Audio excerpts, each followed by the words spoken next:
Do we want to leave that door open? Doesn't worry me. Yeah, leave it open. Leave it open. That's good. Yeah. So I just came back from school camp. 2 nights. Oh, that's right. You said a couple of weeks ago that you were going to go there. School camp, with my youngest Barney, who's 10, and grade 3, 4 they were, 26 of them. 23 of them? Oh, grade 3, 4, what's that? 10 years old, 9, 10. Yeah, they're good though, because you can still tell them what to do and they listen. They take mobile phones with them? No, no one's got a mobile at that age. Yeah. No one's got a mobile. Oh, that's good. And so the big thing was where are you going to sleep, because they have a schoolhouse, which is an old one-person schoolhouse. So you're going to stay at a school? No, it's an old schoolhouse that was functioning in the 70s probably. Right. And they closed a lot of them down because there were several sieges that took place in the 70s where nutty blokes would go with a gun and take the teacher hostage with the kids. Yeah, this happened in the 70s 2 or 3 times, and so they closed a lot of the single teacher schoolhouses down and merged them. So this one's near Phillip Island in Victoria. And so... Turned into a camp. Yeah, what's it called? Camp... it's Glen Forbes. That's the place where Glen Forbes. Where are we going? Glen Forbes. Glen Forbes. And there's no shop or anything. There used to be a shop, not anymore. Who does it? How do you get food? You got to bring it with you. You cook everything? Yeah, we cook it. Yeah, we had fish and chips one night. Went to How Phillip many nights Island. Only 2. Yeah, we bring it. We bought all lasagna. You bought breakfast. The teachers bring a big thing of like, I cooked bacon and eggs one day. Yeah. We cooked pancakes the next day. How many kids? 23 or 24 maybe. That's all right. That's a lot of pancakes. A lot of pancakes. Pancakes are good. Oh, kids love pancakes. I love pancakes. Oh, I had them yesterday. Don't worry about that. Pancakes and waffles. Oh, yum. Yum. Anyway, the big thing is where you're going to sleep, because the kids sleep in tents. The teachers have to sleep in a tent out there to keep an eye on the kids. And then the parents either go in the schoolhouse, which is you don't want to go to because that's where all the sick kids and upset kids gravitate towards in the night. So my wife was in there once. She had like over 20 kids come in. That's not the whole... Good gig. We want to sleep in here. It's raining. Yeah, I'm scared. Blah, blah. But then there's the bunkhouse, which is behind it, and it's really quiet. And that's an old school room or something? Yeah, it's an old storage shed that's been turned. We've got bunk beds in there. Yeah. And that's where I always angle for. I've done it before. And me and there were 2 other older dads. We're old dads, basically. And one dad said, well, I should be in the bunkhouse because I snore. And the other one said, well, I snore really badly. And then I said, I snore and I've got a mask. So I'm going to the bunkhouse. So you got well, I don't want to scare the kids. They come in, they're homesick, and they see a guy with like an elephant mask. Like Darth Vader. Darth Vader, my God! It's getting worse and worse, his nightmare. Yeah, he had a huge snout and he was making a grunting noise. He was an alien. So I didn't have such a bad sleep. Not at all. That's good. Yeah. Will you continue to do it into secondary school? No, you can't in secondary. No, they won't. They don't ask for parent volunteers in secondary because some things have happened on school camps. Oh yeah. Oh yeah. Well, I remember going on a school camp and the teachers drank. Yeah. They got on the booze. They get a little bit carried away late at night. But now there's no alcohol. You can't. No alcohol at primary school. But why don't they let parents go on secondary school ones? No, they just don't. They just don't. It's just all that's primary school. You as a parent, you can't even enter the school without signing in at a high school. Whereas primary school, you just wander in and kick the footy with the kids at pick up and drop off. But at high school, you can't go on the campus. It's all controlled. Well, that's probably a good thing. It's probably a good thing, yeah. And also the kids don't want you there anyway. Primary How school, old is your eldest? 15. What year is that? Year 8? Year 10. Oh, so he's gone through the Year 9 horrors, has he? Yeah, Year 9 was always the horror year. Year 9 was the horror year. They send them away when their hormones are exploding. That's right. Some schools send them to the country for 6 months. For 6 months, and they have to fend for themselves, which I think is a good thing. Oh, it's a great thing. We on this camp, we went on a tour of a mine. So Wonthaggi, which is an old mining town. Yeah. And we've done a gig there at the Wonthaggi Workers Club. Oh, yes. Remember the Workers Club? And the whole entrance to the mine, the entrance to the club is like a mine with all pickaxes and stuff. Remember that? You walk down the corridor? Yeah. I remember feeling just like I was in a mine. Yeah. Anyway, we go on this tour of the mine, and it's taken by an old miner, like an old gruff bloke, takes you on the tour. It's amazing. You go really deep down in the mine. Claustrophobia? Oh, yeah. And you go... Did you walk down? Yeah, you walk down, and then you get a little train thing out, but you walk down into it. Because you auditioned to be one of the guys who Beaconsfield Miners. Yeah, so you would have been pretty experienced with the whole deal. Yeah, well, I was worried about collapsing, but anyway, I was there. I was ready to go, and the old guy goes, "Have you got any questions?" And this kid goes, "Kids of today," he goes, "Can you speed this up a bit? I need to go to the toilet." Oh, that's poor guy. That's all he does. Did I tell you when I went to the underground city in Edinburgh? No, yeah, I think you've mentioned it. That's fantastic. It's really, it's like there are streets and then they're taking into rooms where they go, whatever period it was, like 50 people died in this room. Oh my God. And it's rumoured that if you come here at the wrong time, a small girl appears up in the corner up there in period costume crying, and just as they're talking about that, a guy walks up to you behind you and goes, "Woo!" No! You go, "That's pathetic." And then I said to Bob Franklin, "Did that scare you?" He goes, "Oh yeah, oh yeah." Yeah, scared me. But it's fantastic. Oh, I love a good tour. I love a tour. I've done Jack the Ripper. Oh yeah, the Jack the Ripper tour. Yeah, Yeah, that was good. I did Harry Potter World, Harry Potter Studio. Hang on, that's not a tour. That's a tour. There was a person taking us on tour and saying that's Harry's wand and that's Where? Hermione's of the studios where they filmed it. Yeah, come on, it's got to be like historical. It's- It can't be. it's not historical. Like I did. What did I do? I did the Tower of London. Universal Studios. That's not historical. The- We did that. That's where Jay Leno parks his car. Like, whatever. That's where I was getting over jet lag and I decided to drink a whole lot of water, and then it got me on the back lot.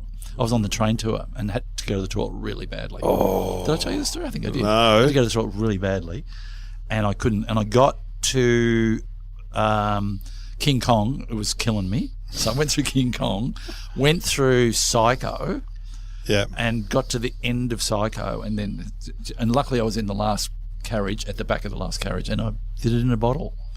Oh. Then we went around. It's a new attraction at What's that show? Housewives.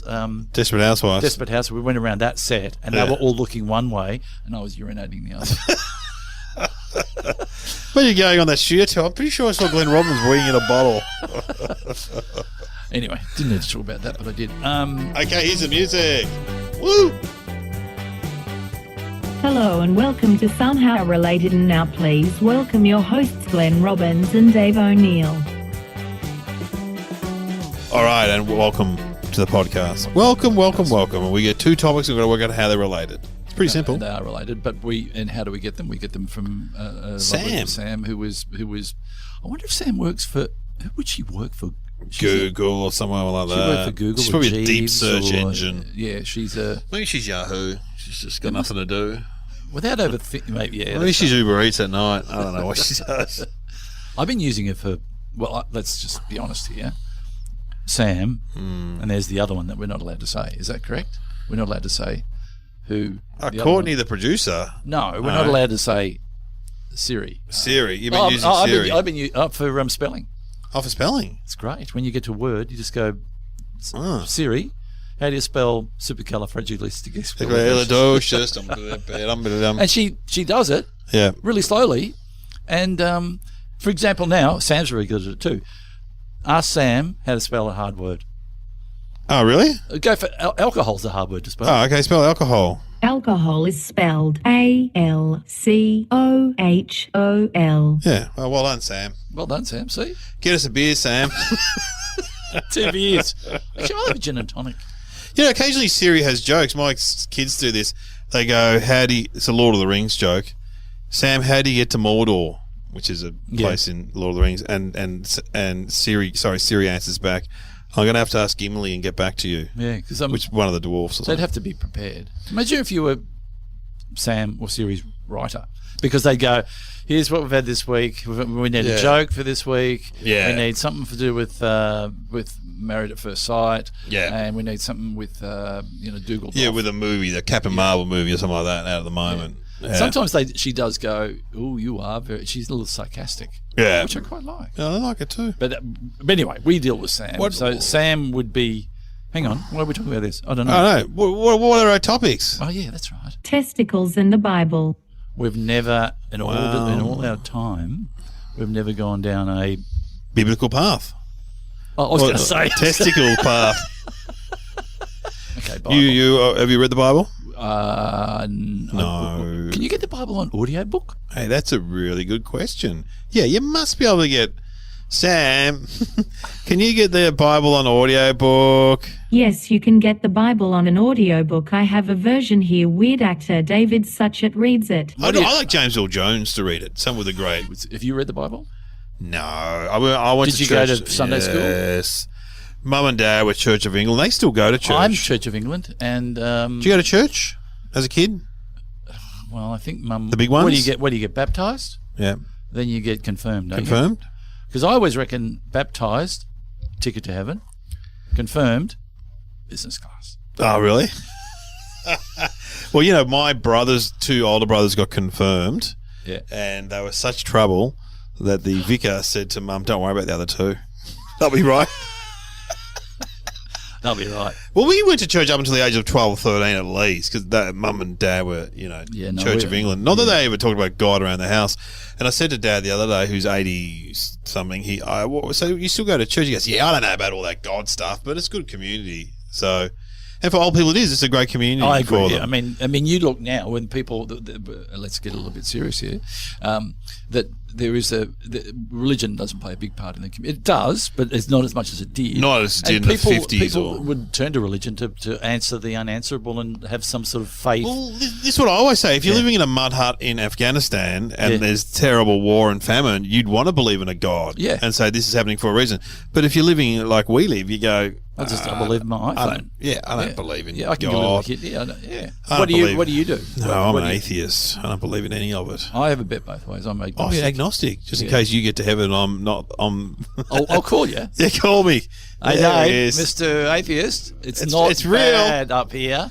And I'm just going to say, banana milkshakes everywhere. Oh, donuts. Yum. Chips. Hamburgers. Pizza. So I don't know. But yeah, we went a lot, and there was always talk about the Bible.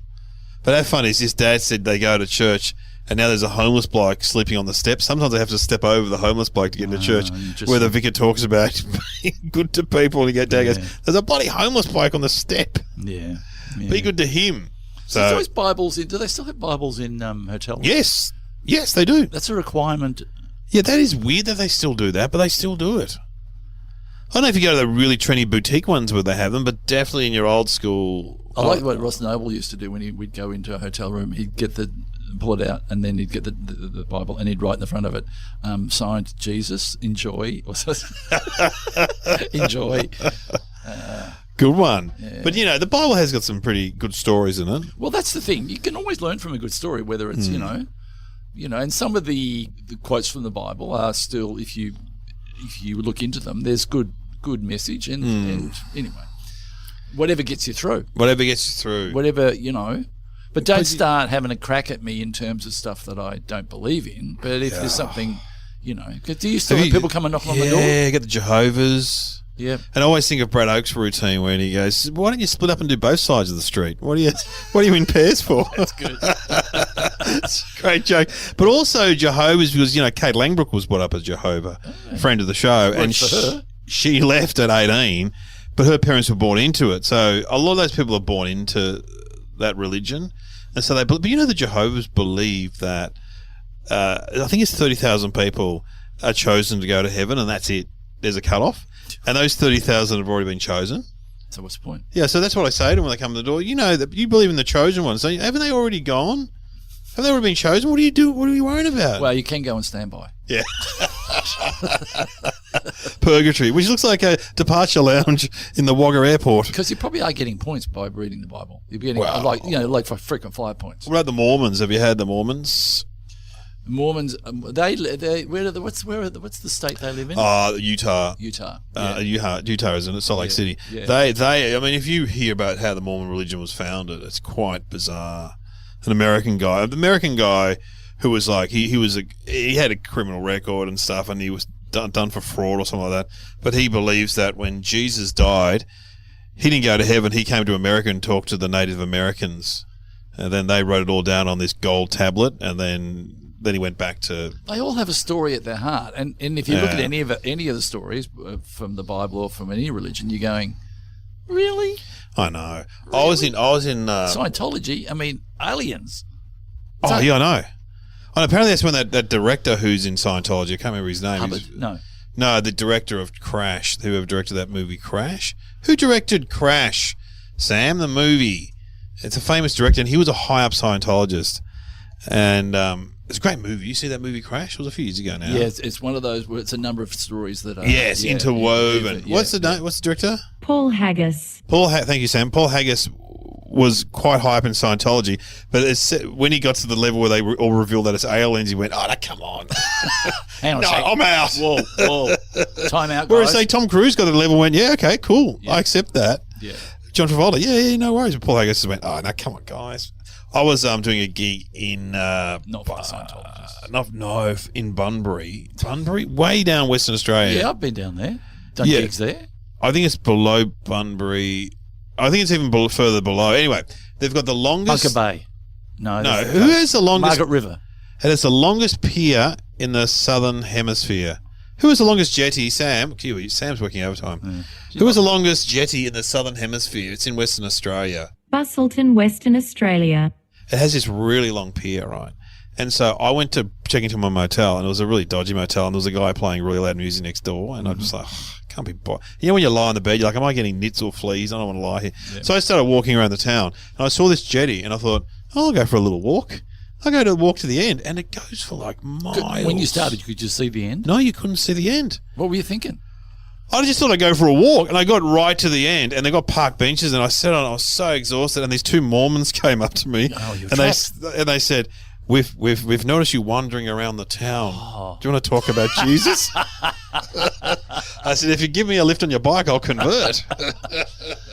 I would have thought you might have been taking a bit of a long walk off the end of the pier. But I talked to them all the way back, and the guy goes, you would have. "Yeah, you've been watching South Park because because they're from those guys that created that are from Utah or something like that, and they go through the whole Mormon religion in one episode." I was playing golf one day, and playing by myself, and then the three guys came up behind me and said, "You want to make a 4?" And then I started hitting really bad shots, and I went, "Oh, Jesus Christ, Jesus, Christ." And then I said to them, "What do you do?" And they said that they were with a Christian association, that they were here for some sort of convention. And I've been... Sorry to blaspheme. Yeah, blaspheming horribly on the golf course. Sorry to blaspheme. All right, well, we covered off the Bible. What was the other one? Latin, yeah, well, the other one was men's testicles. Oh, I've got some of them. You got some of them? No, my wife's got them in a jar home. Boom, boom. My wife's got them in a jar. Oh, God, surely I can think of a good testicle joke. Surely. By the end of this, I'll try and think of an old joke about testicles. I know one. Oh, yeah, what's that? Where you have to help me, though. It's where the guy goes to the dentist. Oh. And he starts... Oh, what is it? Oh, I don't know. And he puts the thing in his mouth, and then he grabs him by the balls and says... Let's both just be gentle on one another. Or something like that. Something like that. Yes, he grabs the dentist by the balls and says, let's be gentle with each other. Yeah. I think, right. Something like that, yeah. Well, testicles are... Why? Okay, here's a question. You always ask me questions. Here's a question. Why are they kept outside of the body? Keep them cool. Yes. Yeah. But, I often wonder that surely when you hit 50 and you probably don't have a good need, because they're for reproducing, right? 2 million sperm. 200 million. That's the famous... Sorry, you finish and I'll come back. No, I was saying, why at the age of 50 do they not just go back into your body? Because you don't need them anymore, really, do you? You're not going to have any more kids. If you've swum in cold water... Yeah. They'll go back in your body. Oh, do they? Yeah. They go right back in?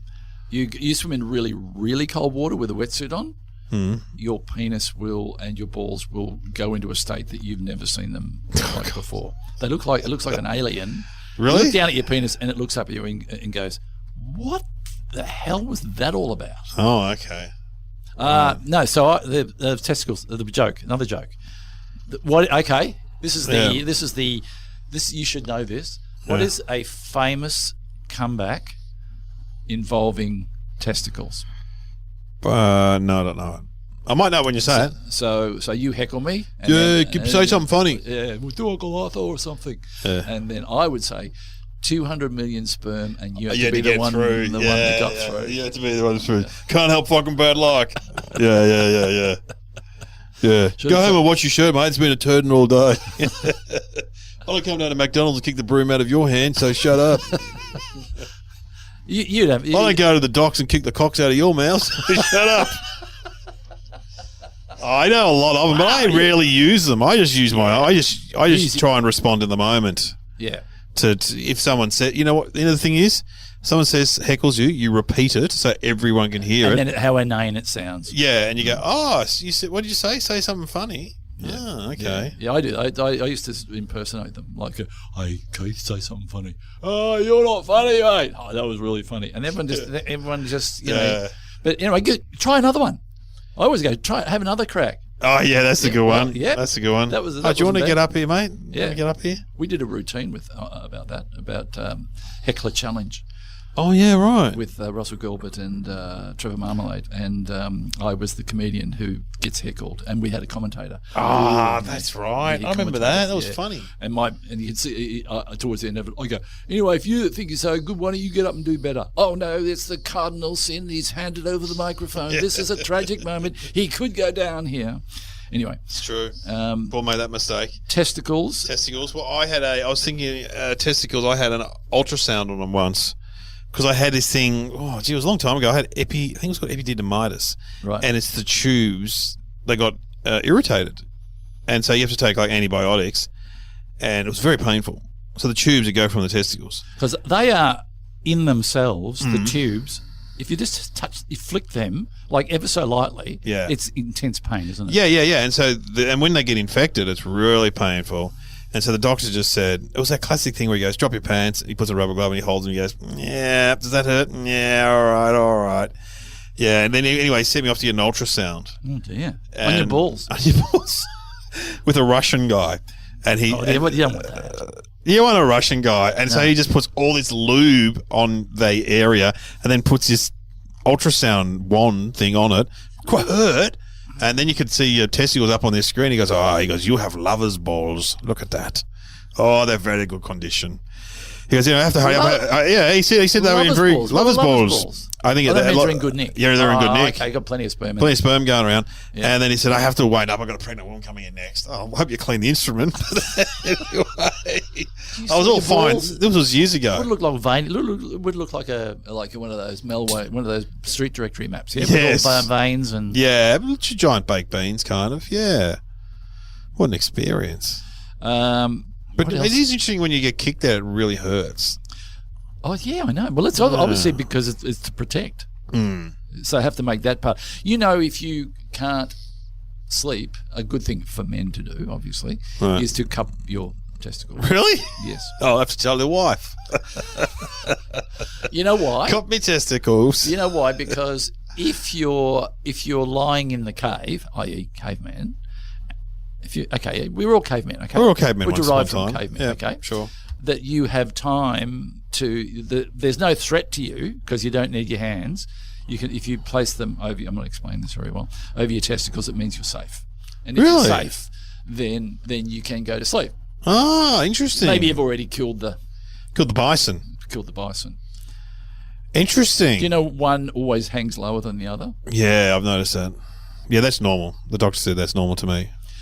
The only time, because you were checked up. I asked. Well, yeah, when I had that thing, he said, he goes, yeah, one hangs lower. That's normal. What's that Hitler song? Hitler, he only had one ball. The other was hanging on the wall. Churchill, da da da da da. But that was like a propaganda song to put. Yeah. I don't actually know if Hitler only had one ball. That was like a propaganda thing the British did. How do we get back at bloody Hitler? Yeah, he's only got one ball. How about he's only got one knacker? He's got one nut. You want to write it? Yeah, I'll write it. And the other ones as well. Give Churchill, do his as well. I was talking to a guy who had one testicle removed for cancer reasons. And they put a false one in. Yeah, they put a silicon one in, I think. Yeah. Which is nice. So, are we heading toward... The only time my dad ever hit me. Yeah. I remember one day I was young and he was You did the classic bang your head into his nuts? No, he was leaning forward in the morning to pick the newspaper off the ground, I think. Yeah. And I didn't know what they were, hanging down. Oh no, the plums. And I kicked them.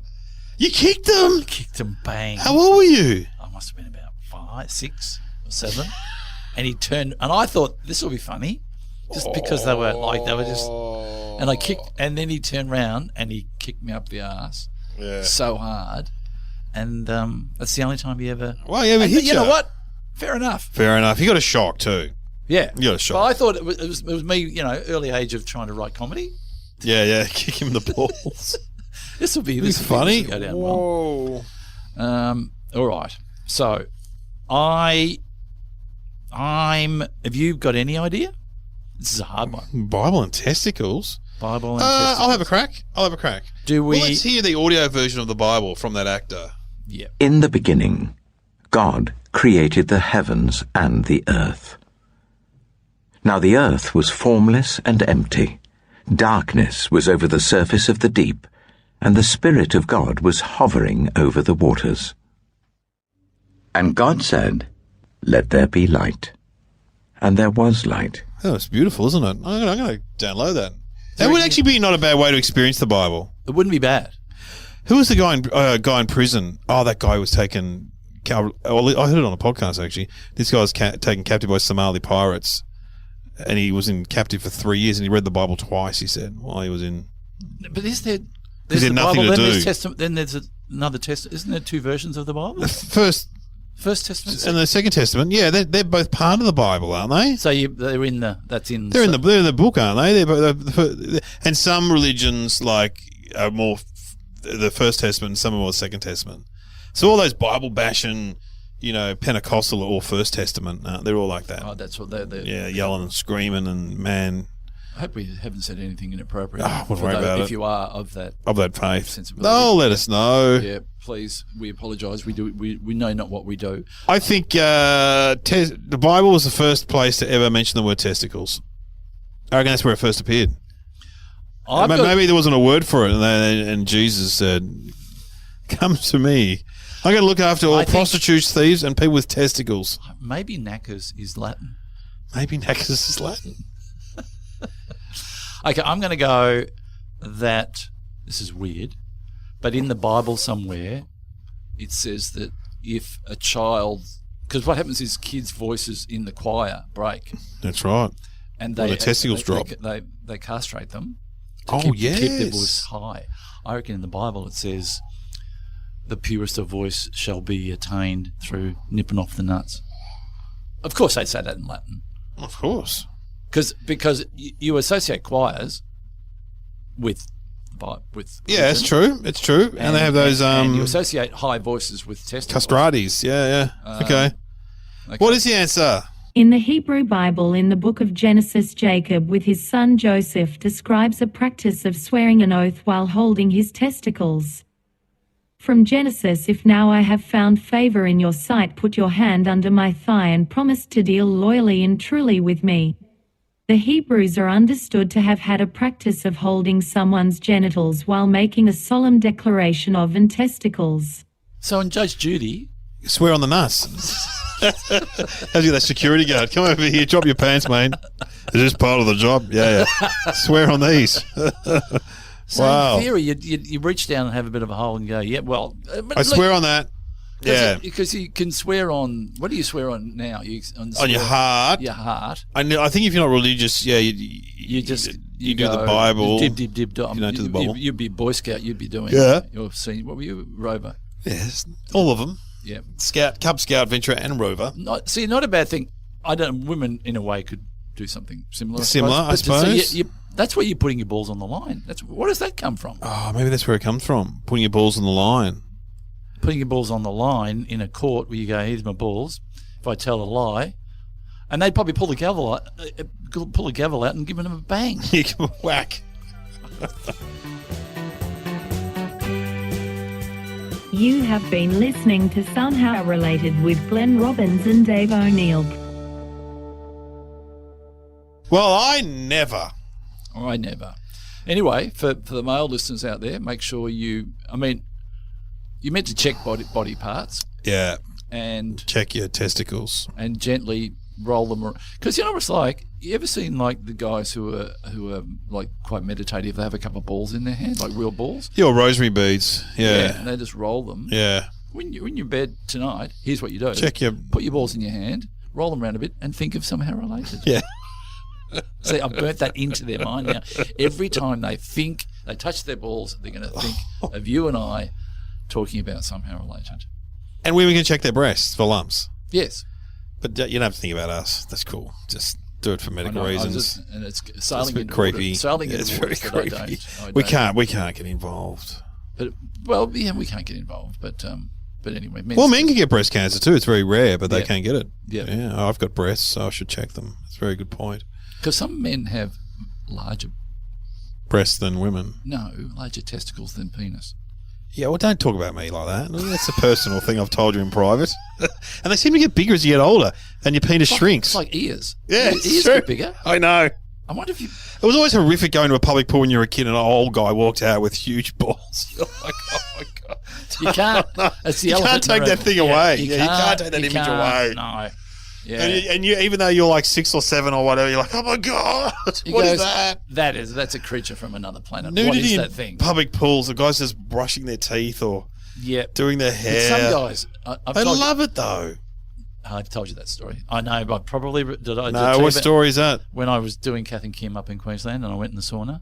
No, I don't think I've heard this story. Strap yourself in. Strap yourself. I think I probably have. Okay. Well, it doesn't matter. Okay. So at Kath and Kim, filming in Queensland, was getting a massage, went into the gym and saw a spa there, and I said, "Oh, would love to have a spa before I get my massage." She goes, "But I don't have my bathers." She goes, "Doesn't matter. It's a men's gym. You can go. You go in the nude. You go in the nude." So I get into the spa by myself in the spa in the nude, and it's one of those ones with the ladder. We have to crawl in and enjoy it. Yeah. So I'm in there in the nude, and then the whole crew comes in, all the male crew, all wearing bathers, and the water's bubbling around. And I'm going, oh no. So at some point, I'm getting too hot. I've only been here for a while. I go, guys, got to be honest with you. I go, you haven't told this story before. Yeah. And which isn't so bad, but you know what was bad? It was the fact that I had to climb a ladder. That is awful. I climb the ladder and they go, oh no. Anyway, so I go into the sauna and the light sounds like the start of a porn movie. The light was blown in the sauna, so it was dark. Yeah. Right? He's in there in the nude. I'm in there. One other guy, right, who I didn't know. Yeah. We get to chatting, and he goes, "What are you doing up here?" And I said, "Oh, we're filming a TV show, Kath and Kim." He goes, "Yeah, I haven't heard of it." And he goes, "What?" No, but as in, fair enough. Fair enough, that's all right, I don't mind. And he said, "And who are you?" And I said, "Claire Robsey." And I can't picture you, I can't. Because we couldn't see each other. Yeah, right. It was dark. So we then, oh God, it gets worse. So then we get out of the sauna and we both step out in the nude at the same time. Yeah. And then he says to me, "Oh, now I recognise you." And then I say, "That's funny because most people recognise my face." And he didn't laugh and walked off. So he thinks that I've said, "You've recognised my penis and not recognised my face." It was a bad day. I've had the crew upset with me. I've had this guy in the sauna upset with me. Terrible. And I went and got a massage, and I was so tense. I needed a massage. Nude spas remember Grubby? Oh yeah, I worked with him on the radio. Yeah. Well, he told me this story. He's told this story a lot. When he was living in Warrandyte, he would invite couples over, and they're not swingers. And they would get in the spa in the nude. Yeah. Right. They would get in there first. Him and his partner, him and his wife, right? They get in there and they say, "It's cool. If you want to take your clothes on, you take your clothes, or you get your bathers on, whatever." Yeah. So he gets in with his wife, and then the new next door neighbour comes over, and she goes, "Oh, great!" Gets her gear off, and gets in the spa. Then her husband turns up, this tradie, younger guy. Yeah. He goes, "Oh, great!" And he takes his clothes off, and he's got the biggest thing you've ever seen. And then he goes, "I couldn't get out of the spa. I had to stay in there the whole night. Couldn't get out." Because is that the story? That's the story, I think. Oh no, I thought there's another story where some other people turned up and no one knew, and that was kind of a split between the wearers and the non-wearers. Yeah. But I think that's tough, isn't it? Oh, nude spa. Oh. But if you do turn up and you're a guy somewhere like that, and everyone else is in the nude, and you got your bathers on, I always say, is anyone around here offended by a really large penis? Because if you are, speak up now. Step away. Yeah. Step away. And then I usually follow up with, you can make jokes about a large penis, but you try living with one 24/7. It's not easy. So I'll keep my bathers on. I'll keep my bathers on. It's just not fun. Anyway, we've never been down that road, but I think we handled it. I think we did it well. I don't think we went too far. No. But hey, cup your balls tonight, guys and girls. Do whatever you want to do. Yeah. I think it's somehow related. Exactly.